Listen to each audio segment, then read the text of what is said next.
네, 이 시각 현재 전국에서 진행되고 있는 총선 본투표. 여야 정치권은 민심의 향배에 촉각을 곤두세우고 있습니다. 네, 이번에는 국회 연결해서 정치권 분위기 살펴보겠습니다. 자, 박광열, 김경수 기자 나와주시죠.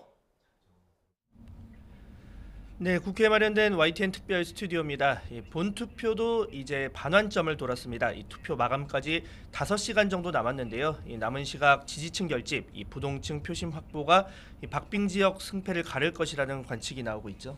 네, 그렇습니다. 낮 12시까지 집계된 본투표율이 과거보다 좀 낮은 것으로 나타나고 있어서 여야 모두 투표 독려 메시지를 내고 있죠. 네, 맞습니다. 이 국민의힘 한동훈 위원장 이 곳곳에서 수백 표 차이 접전이 펼쳐진다며 이 젖먹던 힘까지 총동원해야 한다고 이 투표 독려를 당부했습니다.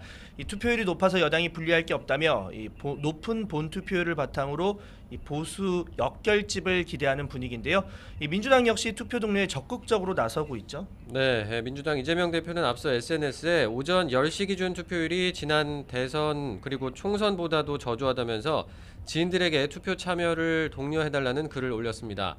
새 역사를 쓸 수 있는 접전지가 전국에 많은데 투표율이 낮을수록 접전지는 불리하다고 부연하기도 했습니다. 앞서 민주당은 총 투표율이 67에서 70%에 이를 거라고 전망을 했습니다. 또 최종 투표율이 65%를 넘으면 자신들에게 유리할 거라고 분석하기도 했습니다. 네, 이 투표율이 높으면 뭐 서로 우리가 유리하다 이 정도로 정리를 할 수 있을 것 같은데 사실 이게 유불리를 섣불리 판단하기는 좀 쉽지 않은 상황이죠. 네, 그렇습니다. 이번 선거 고령화로 60대 이상 유권자가 처음으로 18세에서 39세 청년층을 추월하는 등 인구 구조의 변화가 있었습니다. 그래서 단순히 최종 투표율로 유불리를 따지기보다 지지 성향, 투표 의향 등을 고려한 세대별 투표율에 주목할 필요가 있다는 게 전문가들의 조언입니다. 또 사전 투표율이 높았다고 해서 본 투표율도 반드시 높을 거라고 단정하기도 어렵습니다. 유권자들이 사전 투표제에 익숙해지면서 본 투표를 하려던 분들이 사전 투표로 분산되는 효과도 나타나기 때문입니다.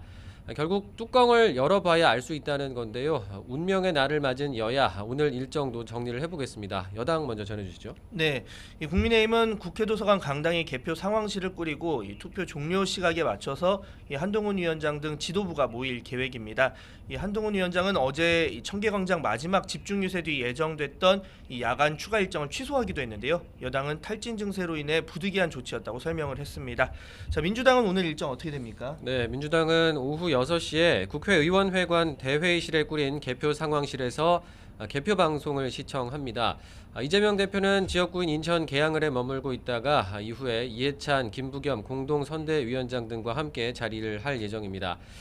이재명 대표는 어젯밤 자정까지 인천 계양을 선거운동을 끝낸 뒤에 SNS 글로 이제는 국민 여러분께 달렸다면서 투표를 거듭 독려하기도 했습니다. 거대 양당 사이에서 지지를 호소해온 3지대 정당들도 꼭 투표를 해달라면서 유권자 선택을 기다리고 있습니다. 녹색정의당은 국회 본관에서, 새로운 미래는 서울 여의도 당사에서, 그리고 개혁신당과 조국혁신당은 국회의원 회관에서 각각 개표 상황을 지켜볼 예정입니다. 다음으로 좀 넘어가 보겠습니다. 이번 총선에서 각 정당이 의석을 어느 정도 얻어야 이걸 이기고 졌다 이렇게 볼 수 있을지도 궁금한데 판단 기준 좀 어떻게 봐야 될까요? 네, 이 여야가 획득한 의석수에 따라 향후 전국도 크게 요동칠 전망입니다. 이 과반을 의미하는 151석을 확보하게 된다면 이 예산안과 법안 단독 처리가 가능합니다. 그리고 이 180석 확보 시에는 이 전국의 주도권을 더 움켜쥘 수 있습니다. 이 쟁점 법안의 신속 처리 안건 지정이 가능하고 또 법안 상정을 막기 위한 무제한 토론, 이 필리버스터 역시 24시간 뒤에 강제 종료시킬 수 있기 때문입니다. 여기에 200석을 넘기면 이 헌법 개정, 대통령 탄핵을 추진할 수 있고 또 대통령이 거부권을 행사한 법안도 이 자신들의 힘만으로 처리할 수 있습니다. 자, 민주당의 전망치를 보면 이런 의석 확보에 따른 변화와 무관치 않다는 분석이 나오고 있죠. 네, 민주당은 앞서 이 과반 151석을 목표치로 꾸준히 얘기를 해왔습니다. 자체 분석 결과 우세 지역 110곳에 경합 지역이 50여 곳이다 이렇게 보고 있고 이런 경합 지역들에서 좋은 흐름이 이어졌을 때 달성이 가능한 숫자라고 전망을 하고 있습니다. 어제는 민주당 단독 과반을 목표로 순항 중이다라는 자체 평가를 하기도 했습니다. 다만 민주당은 일각에서 나오는 이 범야권 200석 전망은 불가능하다면서 낮은 자세를 강조하고 있는데요.